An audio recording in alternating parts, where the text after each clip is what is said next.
Hello, and welcome to another edition of the Scenic View podcast. I'm Jonathan Owens, along with Artis Watkins, Suzanne Beasley, and Samantha Klein. The legislature returned this week to tie up some loose ends, and they actually created some news. So we have some things to talk about. Let's get to it.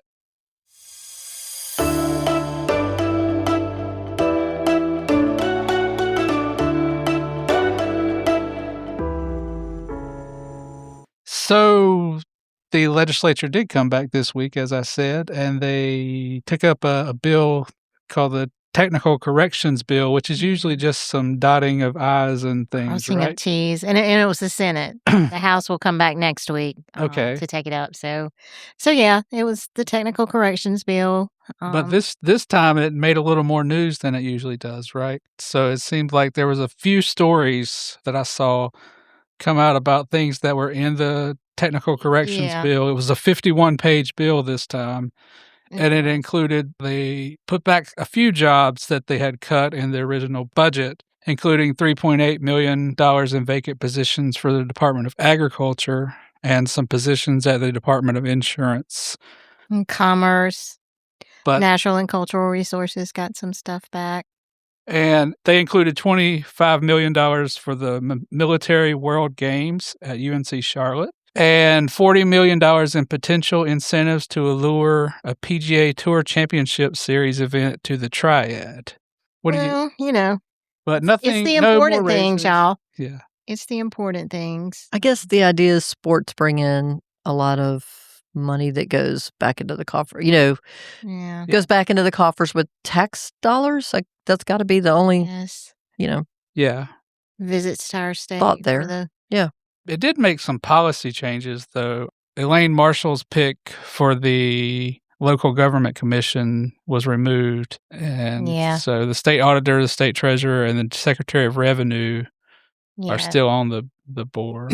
And the seat now will be filled by the legislature, specifically an appointment coming from Senator Berger. Yeah. I don't know who that is. Stein's appointments they'll need to be confirmed by the legislature. So just more power grab stuff, right? Yeah, it is. So any takes on the Technical Corrections Bill? I know it didn't put back all the jobs that we had hoped, but it did extend the funding for Dolly Parton's Imagination Library to 2032. I'm telling you, man, do not mess with Dolly. So they must have heard That was a good move. They listened to our podcast. I'm sure that's what it was. Had to be. That was a good move. That was the right thing to do. Wait a minute. We cut Dolly Let the Parton's children funding? have the books. We did that. Put that back in.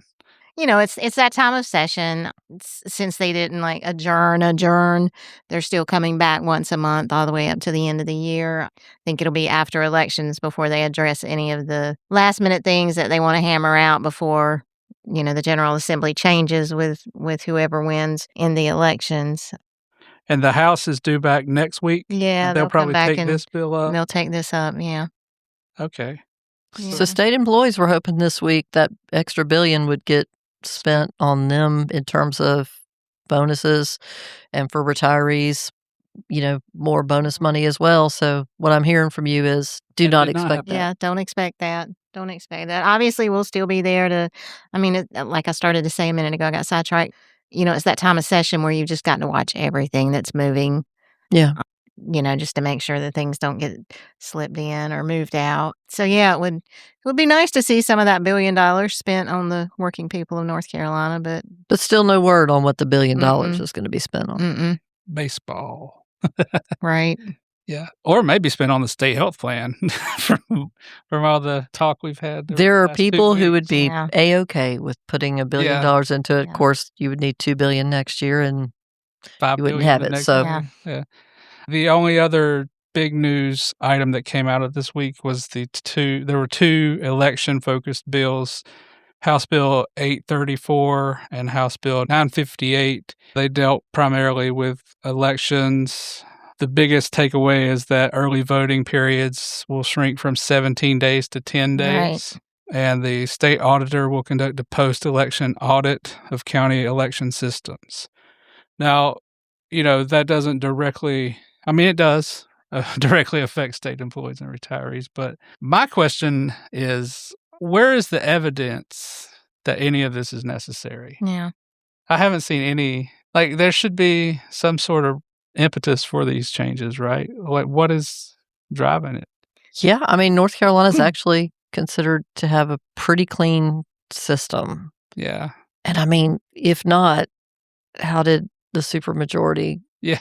Yeah. How are the the people folks in who charge happen, right? Like, Right. how are the people who have won elections federally and on the state level have won all these elections? Why are they complaining about elections? well, it's a good question. Nonetheless, it's just kind of the the thing du jour, the thing Yeah. that It that is. gets people's attention, and it's one of those deals though. Like, I live in County A, and I'm fine with County A. I think we're doing it right. It's County C over there that I think is cheating. Yeah. It depends where you live, who you vote for. Mhm. The beauty of scenic, as we say often, is because we're not tied to parties, we're tied to people who do the right thing or seem to intend to do the right thing for state employees and retirees. We're all over the map with who we support, Yeah. and we don't get tied down in this kind of stuff.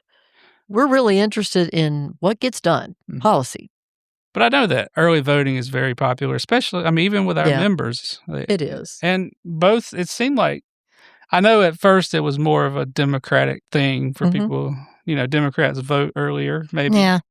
But it seems like now both sides are taking advantage of early voting. I usually vote early, and it's always like packed with people from both sides. And I think more people will come out and vote because there's flexibility in Yeah. being able to pick a time.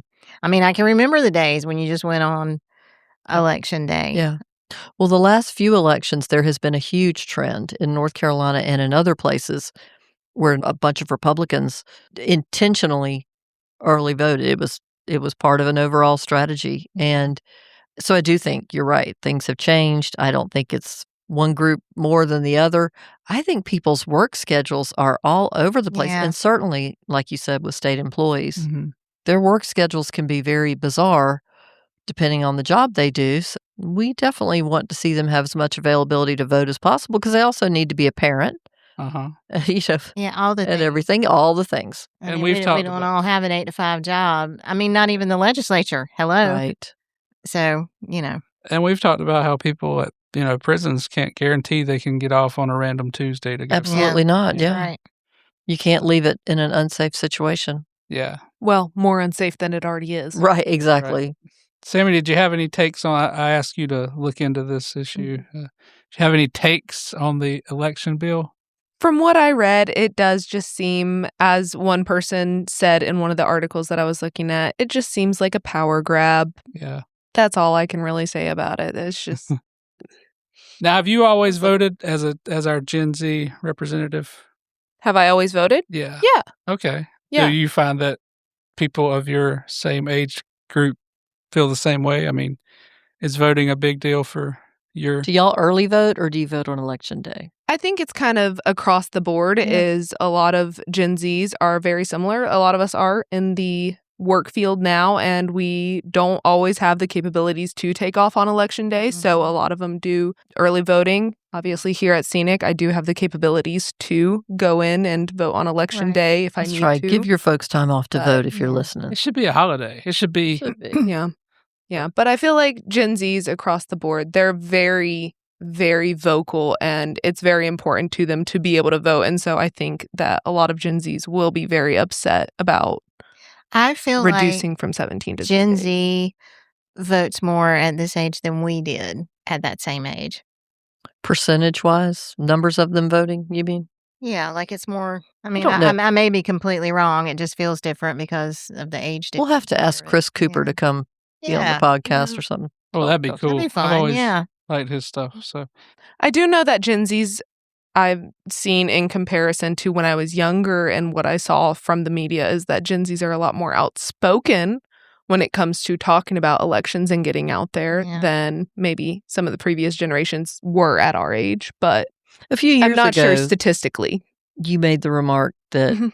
folks your age at that time Mhm. were really kind of scared to talk about politics or voting Yeah. with one another because of risk of alienating each other. Yeah. Do you think that's better? No, I don't think it's necessarily better. I think Gen Zs are still kind of one or the other. They're either very comfortable with speaking out and aren't afraid to say anything that comes to their minds because they've gotten so comfortable doing it maybe behind a screen. But I do think there is still a large group of Gen Zs who are fearful of retaliation and fearful of not just at like in social settings and friend groups, but also somewhat in family settings as well at this point. How about jobs? Are they worried about jobs? I think they can be somewhat whenever it comes to being very vocal online about their beliefs, because I've seen personally there are people who will post things and then 2 weeks later or 1 week later, they're talking about how they got in trouble with work because they may have said something that their supervisor or their boss doesn't agree with.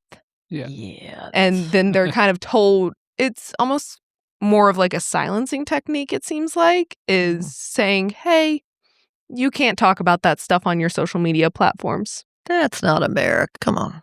I just did a quick look up. And it does Gen Zs at this age, 28% voted compared to the Gen Xers in 1990 was 23%. So yeah, you guys. Yeah, but 1990 was boring. There was no reason to vote in 1990. Everything's much more dramatic now. Yeah. I don't know. Gen X I wouldn't know. might say something different about that. We just had other things. Well, but you're right. I mean, everything's so polarized right now. Oh, yeah. And, There's never been, in our lifetimes, not ever a been time like this.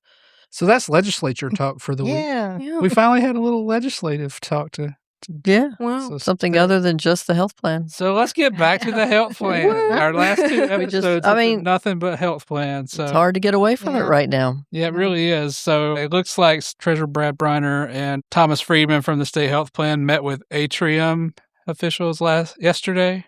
No real insight into what they talked about, except there will be No, they just say they're still working on it. Yeah. The meeting was constructive, with both entities expressing a commitment to working toward a path forward. That's a lot of jargon there. Gosh, it'd have been great if Atrium had, been that that mindset. Supposedly a year ago. I mean, they were invited a year ago, right? According to the timeline the treasurer's office. It's almost like, we didn't think you'd really do it. Right. Yeah. Right. There's a whole lot of found out. So maybe they are so surprised. Yeah. So let's set the stage for all of this. What's going on? I see some reactions to this that are like, thank God the treasurer has come to his senses on this, and he'll take Atrium back, and Atrium's the victim here. And there's just like no way to explain. People don't believe that what we said last week could ever come true. I saw someone say the health plan couldn't go bankrupt. The legislature would just have to fund it. Newsflash. They won't. Yeah. The legislature put $4 billion into At some point, the legislature would, in fact, say, here's $1,000. Enough's enough. If that, go find your own insurance. Right. Absolutely, they would do that. I mean, we fought that back before. You do not want to play that game of chicken. But why would you? More importantly, why would you even risk that? And why do you want to write a blank check to people that apparently they're not showing much signs of giving a poop about you? Yeah, it just seems like people think that Briner or the state health plan is trying to punish Atrium, but Atrium is the one punishing you, the state health plan users. Right. This is all a direct result of their own prices. It's their choice. Their choices. Their choices are to set their prices high enough to where it's so high it couldn't be competitive to even be accessed here. And so that's a choice. If you want to leave the prices that high, that's your statement to folks about how you feel about them. I think one thing that could solve all of this turmoil and all of this, they just need to release what their prices are. Right. Show everybody that you're not charging people a lot of money. And people get confused too with now that you've said that. You can call Atrium and find what they charge for. The cash price of something. Yeah, that is a whole different thing than what we're talking about seeing, If you have insurance between and the you go plan through and the third Atrium, party, you have to know what that third party's contractually obligated to pay Yeah. Atrium or any other provider. And that's what we cannot have by law Yeah. because it's considered, quote, a trade secret. And we suspected all along, we knew why they were clinging to this idea of trade secret. And the argument behind trade secret exemption is that if other hospitals knew, then, they couldn't offer these great prices because other hospitals would know how to, make more because they'd realize, oh, they're charging so low. The argument is literally the opposite of what's apparently happening. What's apparently happening is that they're overcharging so much. And so that's a different kind of trade secret. That's not one that is to encourage competition. It's to say, you can't see my stuff. Yeah. And therefore, we don't have to worry about competition. And we You don't just have, write me a blank check and don't you worry about what it is. and we don't have to worry about backlash. And we can Yeah. continue to misinform. And I know Yeah. that there were people who took issue with us using Medicare reimbursement as a reference point. They thought we were saying pay Atrium or WakeMed or anybody else that didn't meet access or preferred tier, pay them Medicare reimbursement rates. No, obviously that's not what we meant at all. We said as a reference point. And using Medicare as a reference point, it's about 200% of Medicare Yeah. up to 220, where a hospital can make a healthy profit but still run a safe, efficient hospital. And the thing, Yeah, but we're talking about apparently from what people are putting on social media who are in the healthcare industry, we're talking about double that, at least with Atrium. Crazy. it's just so many legs. Every time you mention something, there's another leg that you could talk about. Yeah. Like, Right. yeah. So I think in the end, we've kind of given. I think not that we're defeated, but like No. we just can't. You Just can't keep up with keep all of arguing it. people on Facebook though. I mean, that's not changing anything. Yeah. We're happy to Well, At some answer point, we were talking in questions. circles. Yeah. when you have this kind of thing going on, the PR campaign that is so well funded because there's plenty of money to fund it from certain hospitals, you expect that it's going to be huge. And it's playing out kind of exactly like we expected, I'm sure, exactly like the health plan expected. But to be honest, what's the amazing part is that so many hospitals did come to the table Right. with something reasonable. That part, 10 years ago, we would have told you, no way. So, credit to Yeah. Treasurer Briner, but also credit to Treasurer Falwell, who's the first one that put it out there that it could be done to actually say that we refuse to write blank checks anymore. And Treasurer Briner gave Treasurer Falwell, credit Sure did. for us for starting that. So, But you simply can't get raises. Retirees can't get anything if we keep writing these blank checks to hospitals. That's the bottom line of it. And I don't know that people get that connection either, or our people, state employees. The General Assembly cannot spend money on the state health plan, other benefits for state employees, and you still expect to get money for a raise or a COLA Right. for retirees, any of that. And they have to, the General Assembly also has to fully fund our retirement That's system. right. So to give you another example from someone in Ann Kempsky, who is, one of the experts nationally that Yeah. we often look to, but she posted something this week that was fascinating. Atrium, apparently, despite having tons of money, a strong AA bond rating, huge war chest of hedge funds, private equity. We talked about it. They have $10 billion in reserve. Yeah. Atrium does. So despite all that, they've been underfunding, according to Ann Kempsky, their pension for their employees. And that's huge. The state of North Carolina is not underfunding the retirement system for its employees. Now we're still trying to work back to getting COLAs, but if they were underfunding it, we'd be that much further away from getting the COLAs.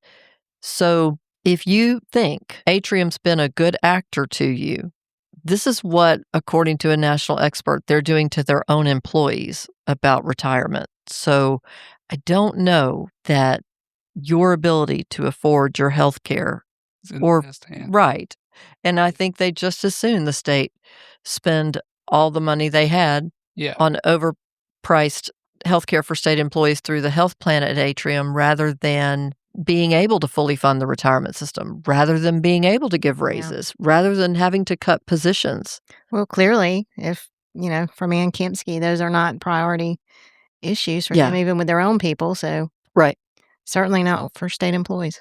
And, talking about the legislature just continuing to pile money into it to make it work, make everything work out. I mean, that would take away your COLAs. Yeah. Any chance Pay you'd ever raises, have. any Pay kind of raises. benefit enhancements. Yeah. And this is a moment to give the General Assembly some credit. We're constantly beaten on the General Assembly like we do anybody for our members that's not giving them what they deserve.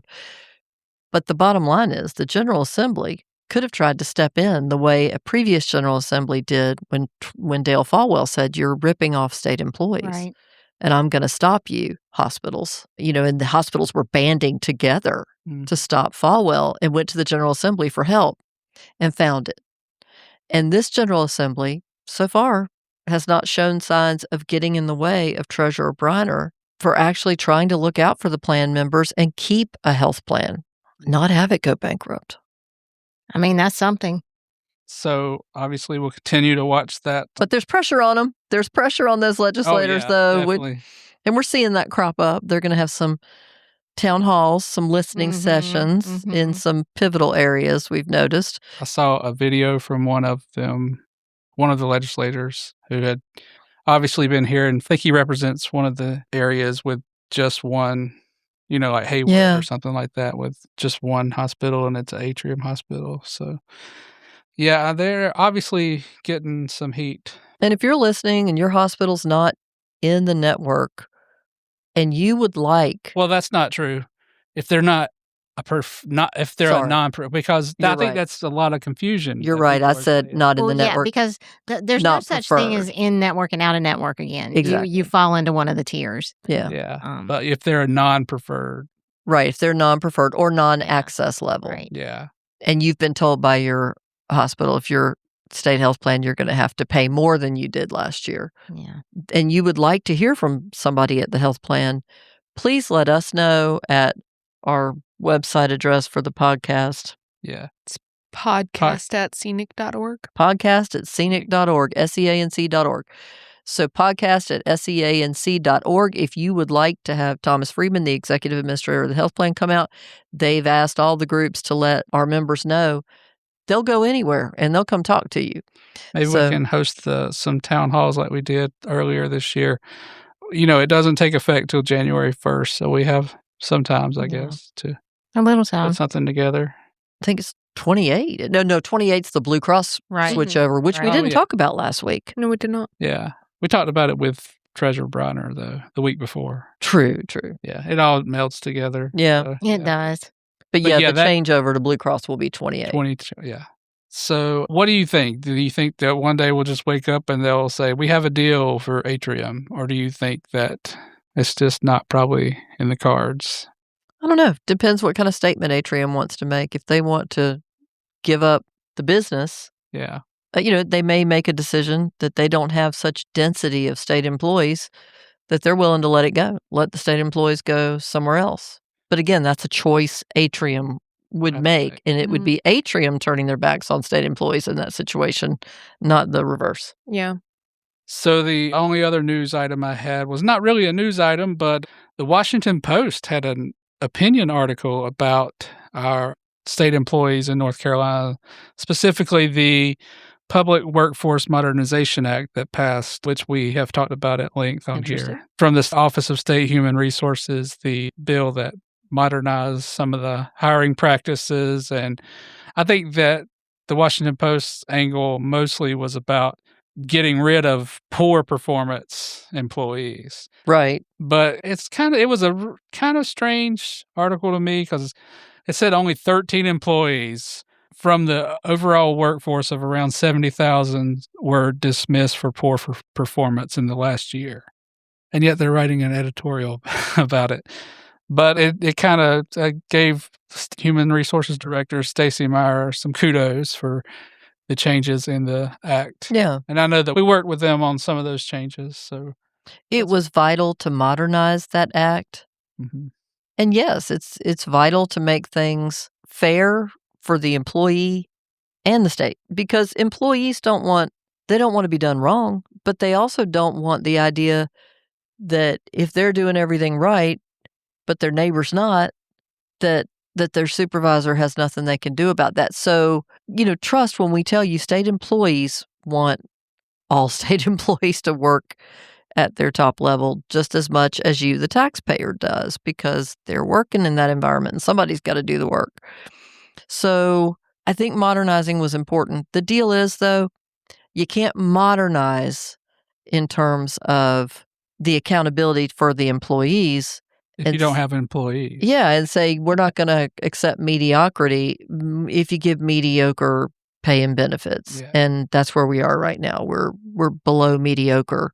So and that can't stand. Yeah, and you can't recruit and retain workers in the first place. Oh, so you're going to get, really poor quality folks who don't stay. Yeah.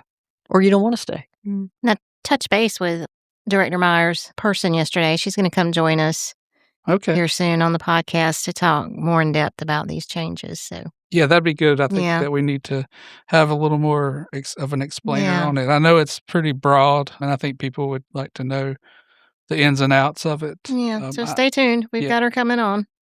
But overall, I guess our maybe argument to the Washington Post is that our crisis is a recruitment and retention of workers, not just HR overalls. So that's my piece.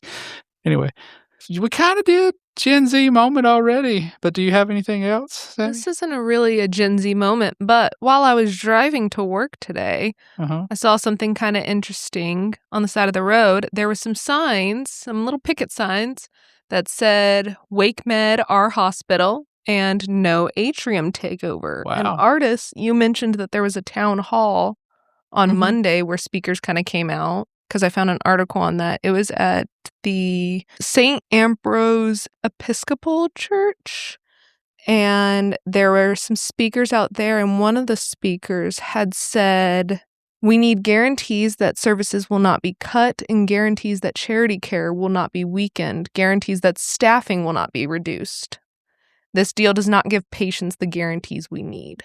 They asked to see the contract. They did. The news story. And the CEO of Wake Med said it's a private agreement between a separate private entity. It's got competitive information in it. Oh. And said that will not be happening. We've heard that before. Where did we hear that? Oh, me. That's getting so But old. did say that county leaders are getting a closer look, and that 3 more Wake County commissioners, including Cheryl Stallings, as well as county attorneys, are allowed to view more of the deal. Well, I would invite any of the Wake County commissioners that would be willing to come on this podcast. It's a critical issue for our members and listeners, and especially Don Mile, who's the chair of the county commissioners. I think what we are not seeing from the Wake County commissioners is them publicly making themselves available to discuss this. Yeah. And it's all been between Atrium and the state health plans. Not really any input from them. No, not the state health plan. Atrium and the county commissioners. Atrium and the county commissioners. And that's, the Wake County commissioners are not part of a competitive business deal, as Don Gensig described it to the media. And good for those folks for getting together and speaking out. People they're not easily fooled. They know this not likely go well for the folks who've it says there were hundreds of people who showed up, packed the pews to voice their concerns over this proposal. So seems like it was a very, very large turnout, concerned community members. So cool beans. Well, it's time for the John's Wacky Weird Question of the Week. I think I need a shorter title for that, but we'll go with that. John's Wacky Weird Question of the Week. So, our website launched a couple weeks ago, and it's been awesome so far. I think we're slowly learning how to use it, right, Sammy? Yes. Sort of. It's a process. It Yeah. really is, but we're getting there. But one of the coolest things on it is this AI chatbot that is helping answer all of our members' questions. And I've been excited to watch the people. I can kind of watch the back end and see all the questions they're asking and things.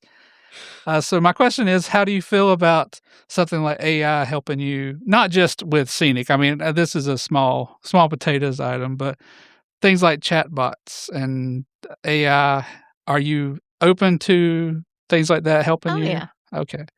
I would How do you totally be open to that. I mean, because like the chatbot, that's cool because we may not always be available to answer somebody's question right there. And if we've already got answers loaded to, Yeah. questions that we get asked often, then somebody can get their answer It's that really cool quickly. that, I don't think AI is completely going to take over. You still are going to require a certain amount of people. I think it's cool that when it first launched, it didn't get a lot of questions right, but it was learning. Yeah. And it learned really fast. And things are like, I'll see it answer questions now, and it's like, wow, that's like the right answer. So we're getting there. But how far is too far, I guess is my question. Well, I mean, it learns from everything that we Yeah. answer. So Yeah, but how, I don't know. when we're talking about privacy, I guess, not scenic specifically, but what would you not trust an AI bot with? I'll tell you where my line is. Okay, what's your line? Not taking my order because I do not like the different fast food chains that have already switched and said, hey, AI's running our drive-thrus. No. Bojangles If does I that. want to make sure that something is taken off my burger or sandwich or whatever I'm ordering, I don't trust AI to make sure it's getting taken Like, off. no, we're going to say like your credit card information, Yeah. but no, it's your burger. It's your That's That's where Bojangles the order. line Take is. that lettuce off. Hey, that line is very early in the sand. I'm drawing it I think that sharp right there. yeah, I think that there are things like that maybe you wouldn't think is very private. Your finances. And then if I have to call someone, like call a business or something, I still will, or like I'm calling customer support, I still will yell at the AI bot and say, talk to a representative. Yeah, I get that a lot, especially with like the VA. I do a lot of the VA for my dad, and they do a lot of chat bots with their answering. Mhm. And you just find yourself in a loop. Yeah. You just find yourself going back and forth. So luckily I haven't seen that happen with ours so far, but yeah, you're right. Like, especially something that's critically important that you need an answer to. I wish there was an option to speak to a representative, which there is with ours. Yeah, Spectrum probably has a voice recording of me yelling. Spectrum is to the a worst. representative. South Park had the best skit in the world about cable companies and their customer service or lack thereof. If you ever want to see something funny, kind of very off color, but funny, look it up. South Park Cable Company. Yeah. But I don't want to give AI any information. Yeah. But technology hypocrite, because I do love a Roomba. Yeah. If AI can, or, not AI, but if technology can help me get the dust off the floor, I love it. You're That's fair. Along those same lines, I really want one of those AI-powered lawnmowers. Oh, wouldn't that be cool? Those are a fortune, though. Map your area and know where to go. Oh man, it's like $3,700. Those are a fortune. Maybe I don't agree with that, but that's because my parents' lawnmower is like a toy for them. I remember them having just like a simple lawnmower, and then at one point my dad decided he was dead set on getting one of the mowers that has like the two handlebars that come over you, and he can twist and turn around on it. He is obsessed with that thing. It is like a toy. It is like it wouldn't go well. I think at some point in life, all men are either barbecuers, lawnmowers, or bird watchers. And I think I'm a bird. Yeah, you hit the bird watcher stage. My dad's over here building me and my brother like live wooden shelves. Yeah. So Well, I'll tell you the difference between mowing the yard and taking care of the floors in the house. One of those things happens once a week. The other thing has to happen pretty much every day. Yeah. So especially hello, when Roomba. you have dogs. Yeah, the Roomba is. Yes. Well, that's our probably our 57th AI question of the week. I'm sorry Scenic about members, go check out the new that. website. Yeah, but please check it out. And down in the bottom right corner, there's a little chat with us. Check that out too, and it can answer all of your scenic questions. Well, most of them we're getting there, but we'll learn from our mistakes and keep moving forward. And subscribe still to this here. podcast. So yeah, very important. You usually get this podcast from the YouTube. That's what we put in the scoop. And that's what we put on our Facebook and our social medias because that's like the easiest way for people to access it. But on the YouTube player, it'll have a little button that says subscribes. Please just push that button and you'll get our podcast first before anyone else and all of our videos. And it's really cool. Yeah. So please do that. And we'll see you next week.